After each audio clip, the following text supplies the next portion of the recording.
were some really big issues to grapple with when it comes to the way students, today's youth, but also adults, are taught about how to see and verify what's coming across their screens online. Hello, everyone, and welcome to Caveat, the CyberWire's privacy, surveillance, law, and policy podcast. I'm Dave Bittner, and joining me is my co-host, Ben Yellen from the University of Maryland Center for Health and Homeland Security. Hello, Ben. Hello, Dave. On this week's show, Ben shares the story of people in Afghanistan scrubbing their online presence. I've got the story of U.S. government agencies' plans to increase the use of facial recognition technology. And later in the show, my conversation with Peter Singer and Lisa Guernsey on the New America's Teaching Cyber Citizenship, bridging education and national security to build resilience to new online threats. While this show covers legal topics and Ben is a lawyer, the views expressed do not constitute legal advice. For official legal advice on any of the topics we cover, please contact your attorney. And now, a word from our sponsors, KnowBe4. Have you ever been to security training? We have. What's it been like for you? If you're like us, ladies and gentlemen, it's the annual compliance drill, a few hours of PowerPoint in the staff break room. Refreshments in the form of sugary donuts and tepid coffee are sometimes provided, but a little bit of your soul seems to die every time the trainer says, "Next slide." Well, okay, we exaggerate, but you know what we mean. Stay with us, and in a few minutes, we'll hear from our sponsors at KnowBe4, who have a different way of training. All right, Ben, let's jump into our stories this week. Why don't you start things off for us? My story comes from Wired. It is written by Chris Stokel-Walker, and frankly, it's kind of depressing, but it is an angle into what's going on in Afghanistan, an angle that's relevant to what we talk about on this show. The title of the article is Afghans Are Racing to Erase Their Online Lives. And the hook for this article is about a translator who has been assisting the United States and allied countries in Kandahar, just a city in the south part of Afghanistan. And he's fearing for his life. As of a couple of weeks ago, the Taliban has taken over the country. The U.S. is evacuating through the Kabul airport. And now people like this individual identified here are under a significant threat because, as we know from news reports, the Taliban is going door to door and, frankly, could be punishing people who had cooperated with the previous regime. And also, you know, people who lived lives that go against the Taliban's core tenets. And one of the key pieces of evidence that the Taliban could use is gleaned from social media profiles and other online presences. So what this article talks about is how this individual and many others are figuring out ways to scrub their online history, going through all of their social media accounts, cutting out pictures that show them, you know, potentially doing things that would not look favorably to the Taliban or Taliban militia members, scrubbing any associations they'd have with non-governmental organizations that are disfavored by the Taliban. And anything else that make these individuals a potential target. So the United States, through USAID, our humanitarian arm, has been sending emails to our partners and allies in Afghanistan, actually giving them instructions on how to scrub their online profile.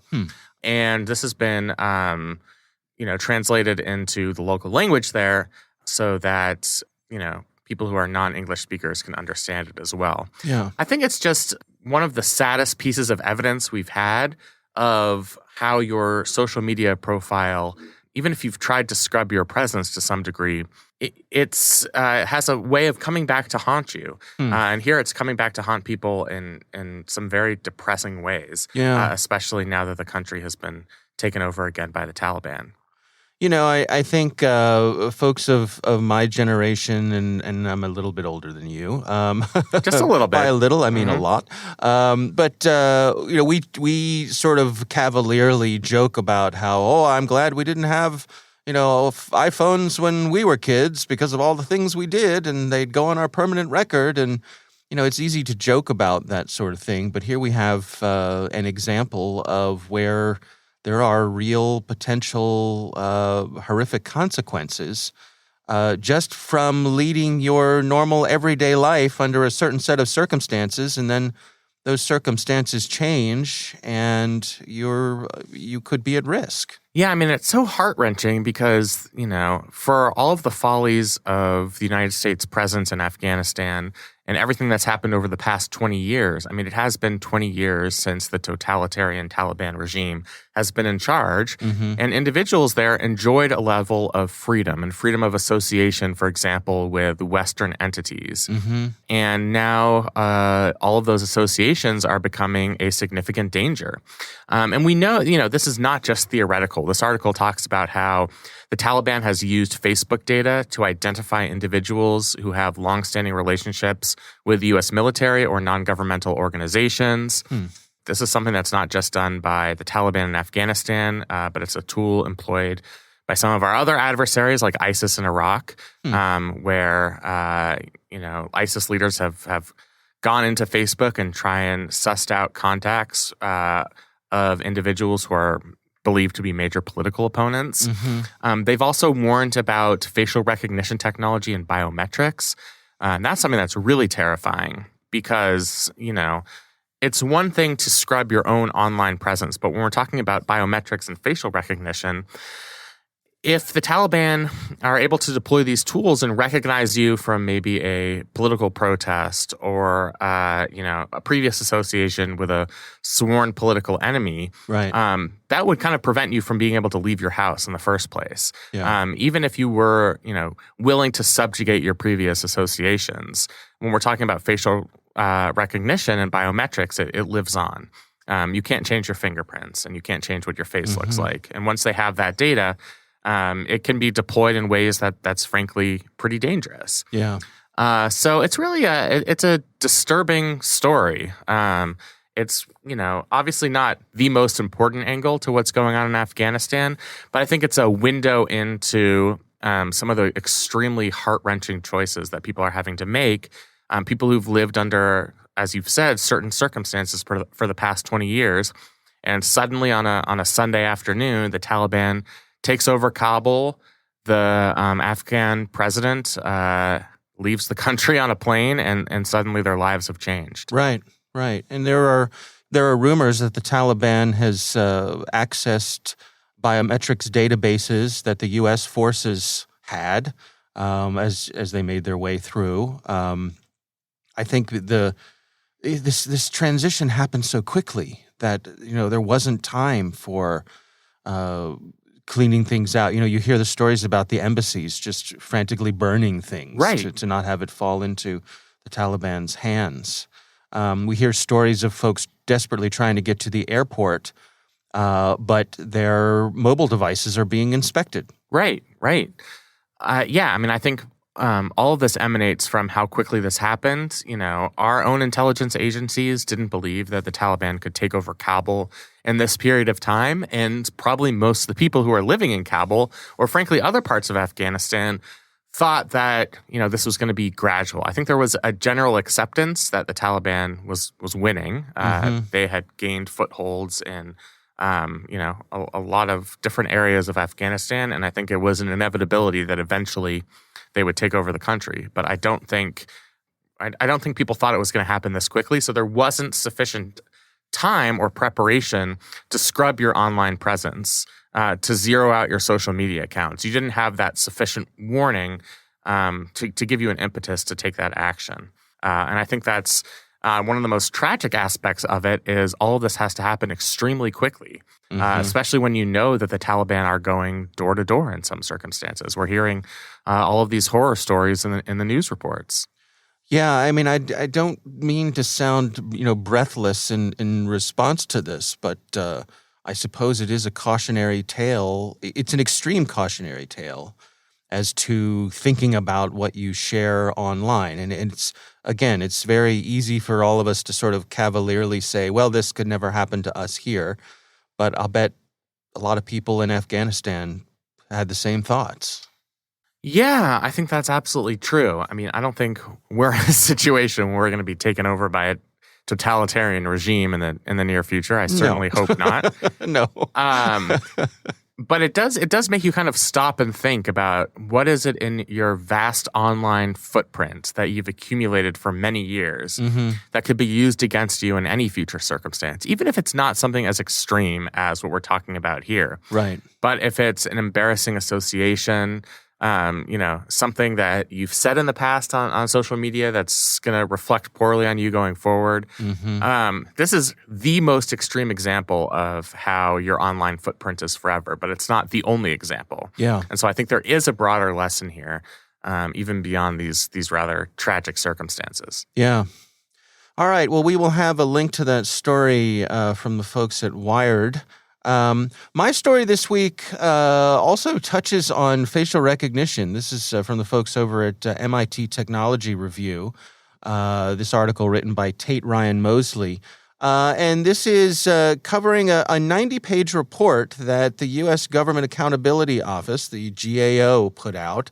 And this was in response to a request from Congress to sort of survey federal agencies' use of facial recognition during fiscal year 2020. Spoiler alert, they're using it. It turns out they're using a lot of it. So, again, a 90-page report. Thanks to the folks at Technology Review for doing the reading for us and summarizing what the report said. But 18 of 24 federal agencies surveyed currently use some form of facial recognition. Departments of Agriculture, Commerce, Defense, Homeland Security, HHS, Interior, Justice, State Treasury, Veterans Affairs, they all plan to expand their use of facial recognition. It was also interesting that two of the agencies surveyed are using Clearview AI, who we've talked about many times here, the controversial company that vacuumed up all sorts of information here. Your favorite data scrapers. Yeah, that's right. Both the Air Force and the Fish and Wildlife Service are working on projects with Clearview AI. I guess one of the things that I wonder about in this survey is there's facial recognition and then there's facial recognition, right? So there's facial recognition for letting me breeze through the lobby of the HHS headquarters to head to my office, right, without having to show my ID. Oh, that's Dave Bittner, yeah. Right, off you go. Have a good day, sir. But then there's facial recognition for law enforcement or, stopping me at the border or all those sorts of things. And I think this survey deals with this in a very sort of broad way. Not a whole lot of specifics as to who's this report. I haven't read the 90-page report, but do you think that it's fair to say that this deserves a little more nuance than just, X number of agencies are using this? I do, although I think the fact that it's X number of agencies and those agencies aren't just law enforcement or national security related agencies, I think we'd expect the use of facial recognition for the FBI or for the Department of Homeland Security. Maybe even the Department of Treasury in some circumstances, if we're talking about, international finance, you're doing an investigation in, whether money has illegally changed hands between parties, maybe you deploy facial recognition software. Would I have anticipated it for the Fish and Wildlife Service and the Department of Agriculture? Right. That just seems pretty far afield from what we'd expect from facial recognition technology. Yeah. And I think what that illustrates is that it's just a very commonly used tool in a way that I think not many people yet appreciate. Yeah. And where it can have an impact is the fact that there's data sharing going on between these agencies. So this article talks about how the Department of Homeland Security has a vast information network. It contains its own mechanism to request third-party facial recognition searches through a database they keep of state and local entities. So, when DHS has that and they have the capability of doing information sharing with the FBI and other federal agencies, then you know that this is beyond just, one agency deploying facial recognition for a limited law enforcement purpose. It's something that's far more pervasive than that. The perhaps disturbing part of this story is we know that facial recognition software, while it can be useful in law enforcement investigations, has significant problems. We've talked about it a million times. Algorithms that are not well tailored to suss out racial bias, and this is something that's been well documented. It's been researched. The Department of Justice itself, as they mentioned in this article, did its own study. They studied the relationship between skin tone and false match rates in facial recognition algorithms. And guess what? There's a pretty close correlation. Right. Wait for it. Yeah. So, I think what's particularly illustrative about this report is that it's being used very broadly across agencies. It's being used as a tool to assist in agency coordination. And it's to put it in pandemic terms, we now have uncontrolled spread of facial recognition technology. Yeah. It's out there. And I think it's important to also realize that it's really not that exotic anymore. No. If you get yourself a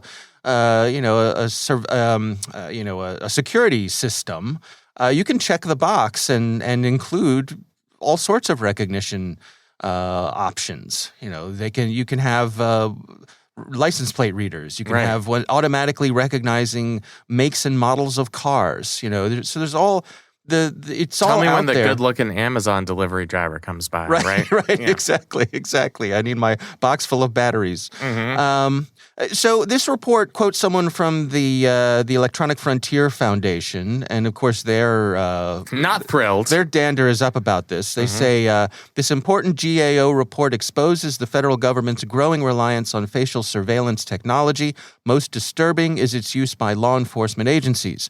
Yet face surveillance is so invasive of privacy, so discriminatory against people of color, and so likely to trigger false arrests that the government should not be using face surveillance at all, end quote. And the article also points out that there's no federal regulation on law enforcement's use of facial recognition technology, although there are some folks who are working on that. And they say that many states and cities do ban law enforcement and government use of the software, but local bans don't prevent use by the feds. Right. Obviously, federal power would preempt those local powers. We don't have federal legislation. As with all areas where we're relying on federal legislation, including things like general data privacy laws, we might have to wait a while. I mean, the federal government moves very slowly on these things. Meanwhile, the agencies themselves feel unencumbered in using this technology. So there isn't really, right now, any sort of statutory check on these agencies deploying these tools. There's really not much that the courts can do because Congress hasn't passed a law.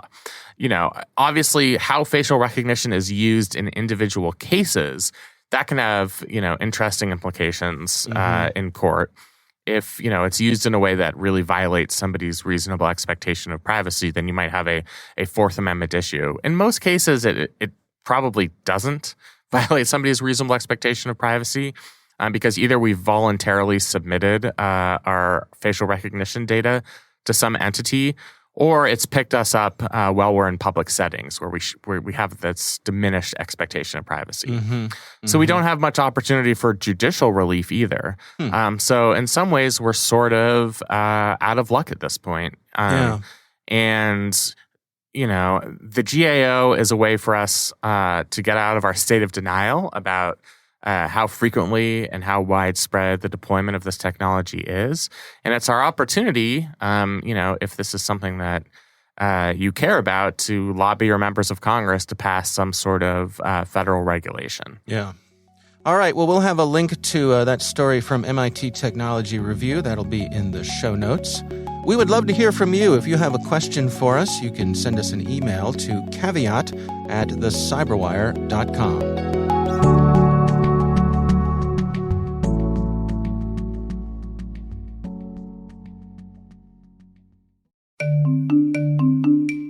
And now, back to that question we asked earlier about training. Our sponsors at KnowBe4 want to spring you from that break room with new school security awareness training. They've got the world's largest security awareness training library, and its content is always fresh. Know Before delivers interactive, engaging training on demand. It's done through the browser and supplemented with frequent simulated social engineering attacks by email, phone, and text. Pick your categories to suit your business. Operate internationally. Know Before delivers convincing, real-world, proven templates in dozens of languages. And wherever you are, be sure to stay on top of the latest news and information to protect your organization with Know Before's weekly Cyber Heist News. We read it, and we think you'll find it valuable too. Sign up for Cyber Heist News at knowbefore.com/news. That's knowbefore.com/news.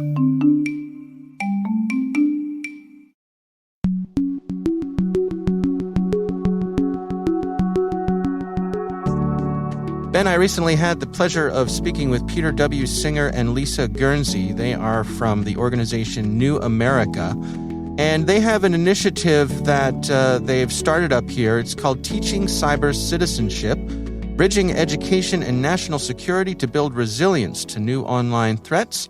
Here's my conversation with Peter Singer and Lisa Guernsey.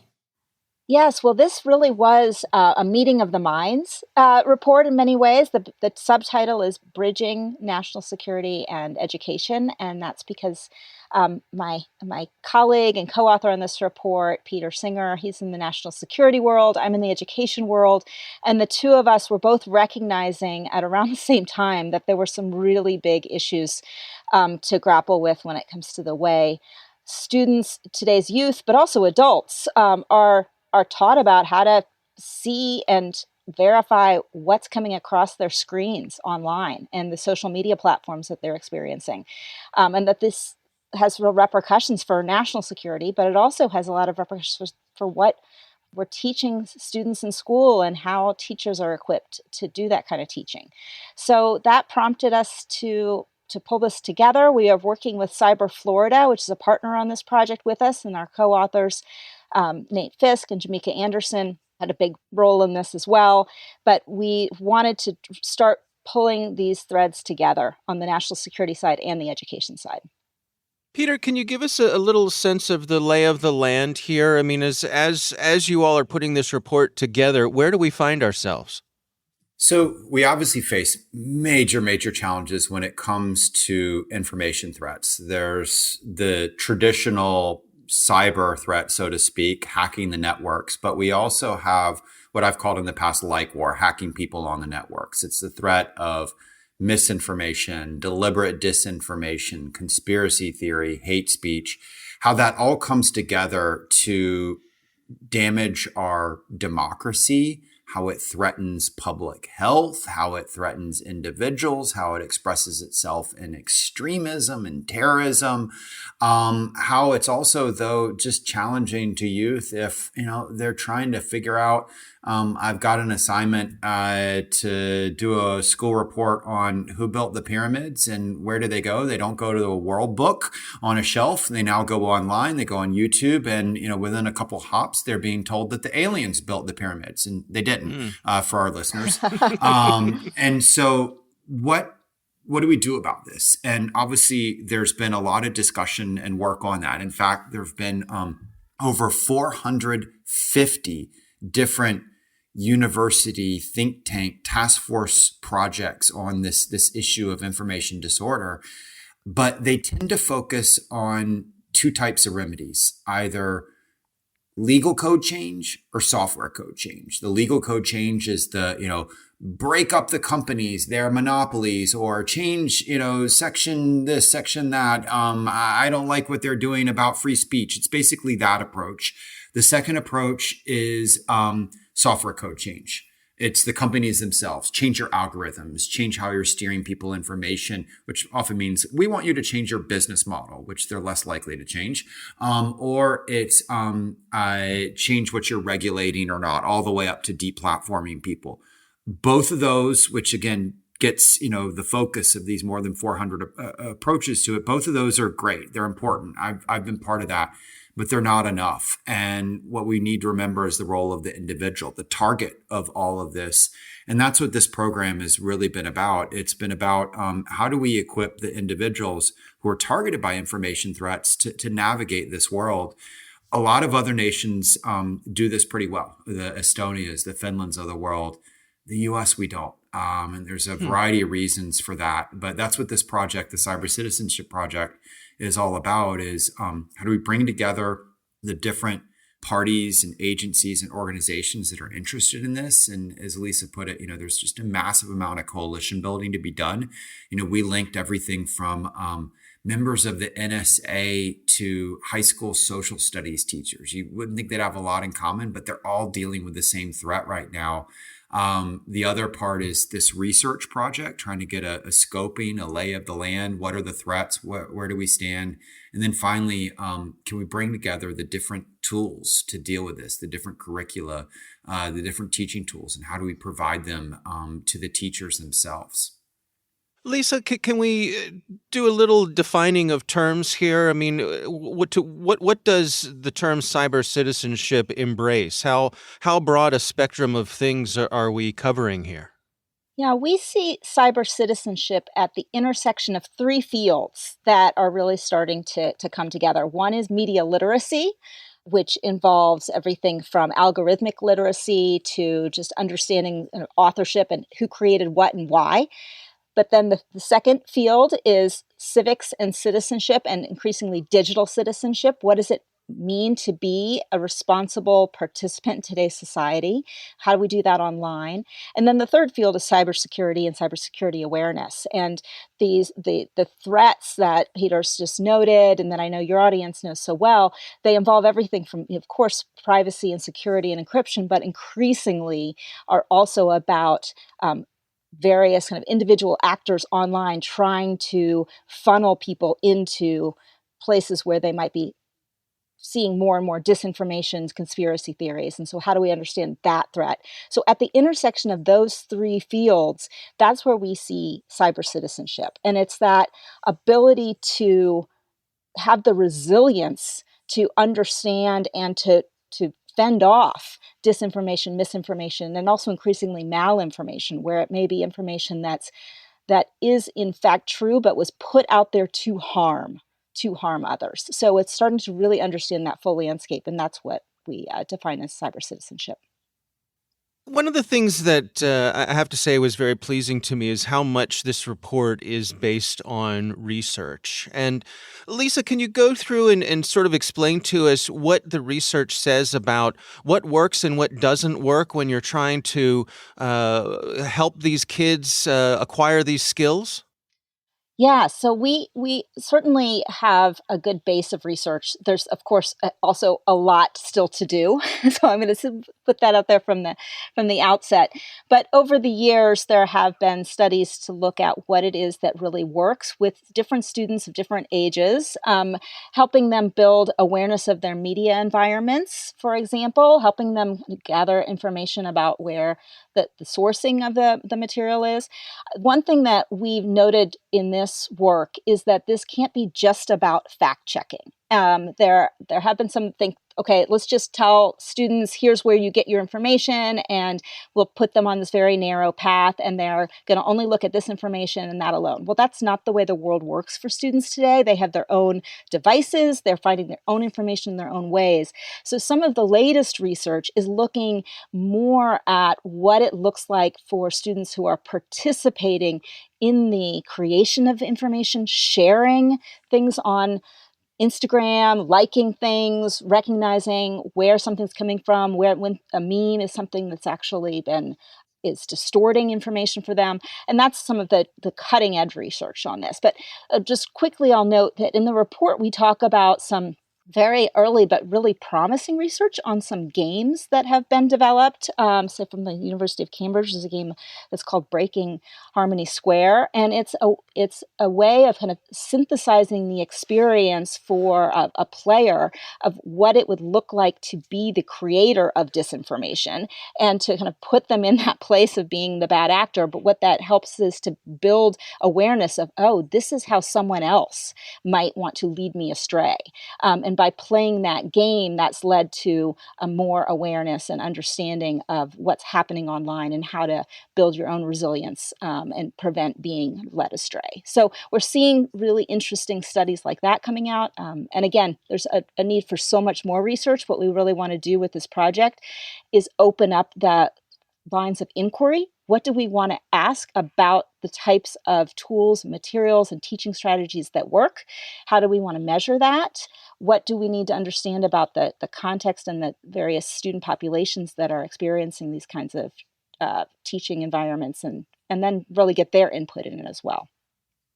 Peter, you mentioned that there are 50 states, and I think it's fair to say that right now we are in a particularly divided era for our nation. And indeed, one person's education is another person's indoctrination, it would seem these days.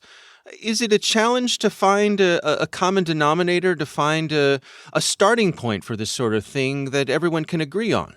It's a great point, and that's why I'm usually a pessimistic guy, but I'm very optimistic about this approach. And so, let's look at the challenges of mis and disinformation. They play out in lots of different ways. The calls to deal with them get sucked into those divisive debates. So if you are expecting legal code change to solve this problem, good luck. We have an incredibly divided Congress that can't even agree on the problem, let alone the approach of it. In turn, if you are looking for the platform companies to solve this on their own, they're not going to. That's just the hard reality of it. It's certain elements of it are part of their business model. It's the way algorithms work, or it's the fact that just consistently and somewhat naturally, they tend to react after the problem has occurred rather than getting ahead of it when there's pernicious effects of things in the space, be it all the way back to early issues of child porn to more recently extremism or anti-vaccine conspiracy theory, whatever it is they often tend to react too late. So where does that leave us? It leaves us with this third space. What's great about it is that it's nonpartisan and it respects people's First Amendment rights. So the First Amendment rights element of it, it doesn't tell people what to say or what not to say. It's not about that. You fully respect your First Amendment rights. It's rather about equipping people with the skills to navigate this increasingly digital world safely and effectively. And those skills, and to the nonpartisan side, and this is why I think, whether you're a D or an R, you can get after this, is that they matter. Whether it's someone who's searching for information on the news to public health to, I think we can all agree we care about just our kids navigating a world of likes and lies, whether it's, in their daily school life, their social life, what movie they ought to see to, I go back to that example of who built the pyramids. It doesn't fall into that partisan node. Now, there's another part of this that I think is really crucial to hit, is that in no way, shape, or form are we saying this is the only solution to the problem. No, it's not, but it is something that puts us in a much better place, a much better place as individuals. But also, if you get enough of people with these skill sets, you start to build a little bit more, herd immunity, so to speak, in the target space, in the society that's being targeted. It makes it harder for people who are seeking to manipulate others online to do their own job. And again, people seeking to manipulate others online, it might be a Russian information warrior, it might be an anti-vaxxer conspiracy theorist, an extremist, or it might just be a company that's trying to manipulate someone online. But having a community that has more and more people with these skills puts us in a better place. If we think about traditional cybersecurity parallels, cyber hygiene, no one would ever say having good cyber hygiene means that, we don't need an NSA or we don't have to worry about ransomware. Certainly not. But I'd much rather be in a world where people, and I'd much rather be, working in an organization where people are not clicking every single link that's out there. If I can reduce that, I'm in a much better space. And it's the same thing when it comes to these cyber citizenship skills. If we can build them in the US, we're going to be in a much better place. And you should really care about giving kids these skills whether the kid is a son or daughter of a Democrat or a Republican. I don't care. I want the kids to have those skills. Lisa, can we talk about the educators themselves? I mean, most of the teachers I know are overworked and under-resourced. How do we give them the things that they need without, piling on one more thing for them to do? I'm so glad you raised that, Dave, because that is absolutely the case right now with our educator workforce. And there needs to be that recognition from the start. So this absolutely is going to have to be a joint and group effort. School librarians have a really big role to play and want to play a big role in this, so that they're supporting our teachers who are in the classroom and helping to find these materials for them. School librarians, in fact, we think will be a really key audience for this portal that Peter described, because they're often the ones that are finding materials that then can be used as supplements in classrooms. To the educators today, there is so much on their shoulders, and yet they are, and if we can support them as much as possible in this, we can really win, because they recognize their role more and more, and they see that given how much today's students are using, again, like, their own phones, their own devices to be out there exploring the world, they need a little bit of scaffolding, a little bit of structure to understand what it is they're seeing on that daily basis, on that hourly basis, through their phones, through their social media fields, so that they can build the habits of inquiry, the habits of mind, to just ask themselves some questions about what they're seeing that's coming across their news feeds, and what they want to share, and what they might be able to kind of participate in more responsible ways. And so teachers recognize how crucial they are as being able to support students in that way. And when they can work together to build those environments for students to talk about what they're experiencing online, talk about maybe a problematic meme, then they're really building new lines of communication and trust also with those students. So building support around teachers, this means funding them, this means new training, this means, again, support for libraries. And sadly, school libraries are often cut from budgets. We need our school librarians desperately, especially in this work. That's what's going to really help to kind of fortify our educator workforce for this. Dave, can I add two things to that? The first is the idea of how you need an integrated approach. So, it's everything from, okay, we need to get the tools in teachers' hands, but there's also a policy side of this, a policy side at the state, local, but all the way up to the national level. How do we, as Lisa put it, it's everything from getting funding for these programs to getting senior leader attention to them, to how we think about, is your prior question, updating our standards, because teachers, they don't get exclusively to decide what is taught in their own classroom. They teach to what the standards are, and as these all often need to evolve. But this links to a second part of it, as part of getting that support, as part of getting that policymaker attention, is to recognize that education policy, national security policy, health policy, they're all touching upon each other right now. They're all connected, right?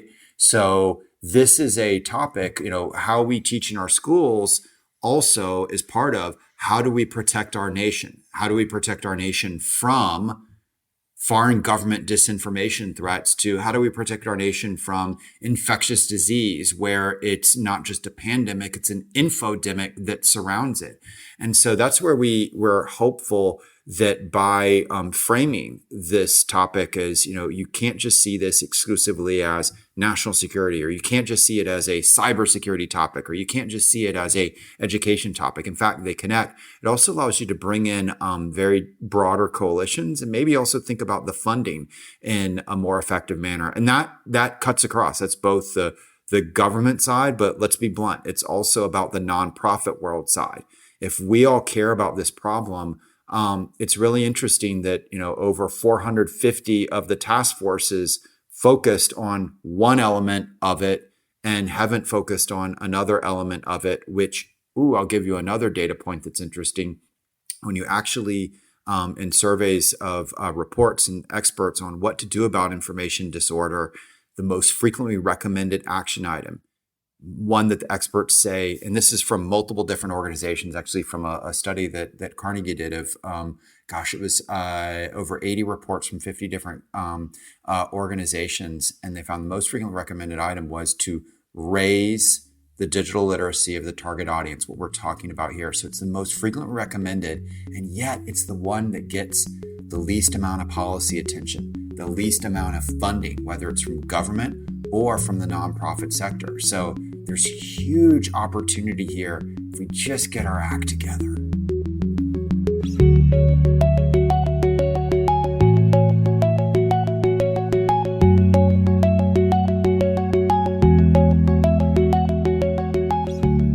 All right, Ben, what do you think? It's a really cool and exciting project. I mean, I think it has a lot of long-term potential. It was good to hear about it. You know, I think they're uniquely situated in that they're a Washington think tank, but I think they have buy-in from both sides, and there's nothing partisan about being a good cyber citizen. Right. Protecting your own networks, focusing on data privacy, and, you know, protecting our systems from national security threats. Yeah. So it was really interesting to hear about. Yeah, I enjoyed the conversation, and I was impressed at the depth with which they're coming at this. You know, my impression is, not surprisingly, but just I'm pleased that to the degree to which they've done their homework here and are considering things like the history and all that sort of thing. It's not.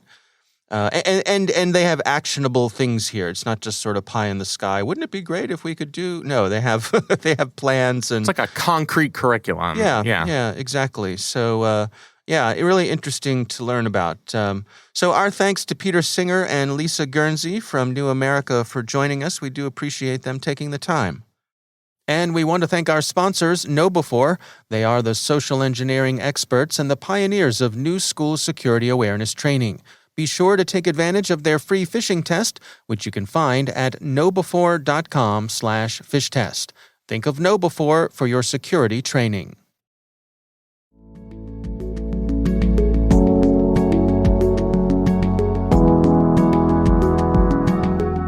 That is our show. We want to thank all of you for listening. The Caveat podcast is proudly produced in Maryland at the startup studios of Data Tribe, where they're co-building the next generation of cybersecurity teams and technologies. Our senior producer is Jennifer Iben. Our executive editor is Peter Kilpie. I'm Dave Bittner. And I'm Ben Yellen. Thanks for listening.